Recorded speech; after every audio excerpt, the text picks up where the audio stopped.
సంగీత దర్శకులు ఇళయరాజా గారు ట్యూన్ ఇవ్వాలి. ఆ ట్యూన్ ఇచ్చారు. ఎలా ఇచ్చారయ్యా అంటే,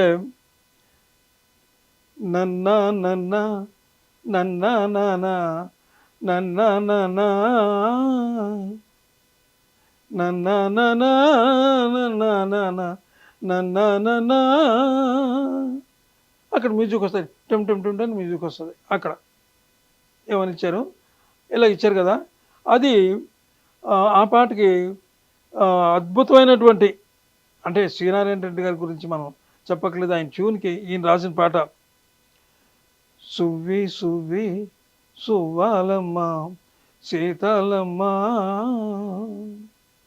సువ్వి సువ్వి సువ్వాలమ్మ సీతాలమ్మ గువ్వ మువ్వ సవ్వాడమ్మ గువ్వ మువ్వ సవ్వాడల్లే నవ్వాలమ్మ సువ్వి సువ్వి సువ్వి సువ్వి సువ్వి సువ్వాలమ్మ సీతాలమ్మ అనే పాట.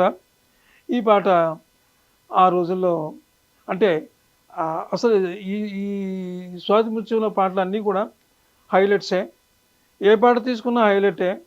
కానీ ఈ పాట చాలా హైలైట్ అయిందనమాట. అంటే ఒక కిరీటంలా నిలిచింది స్వాతి ముత్యానికి ఈ పాట.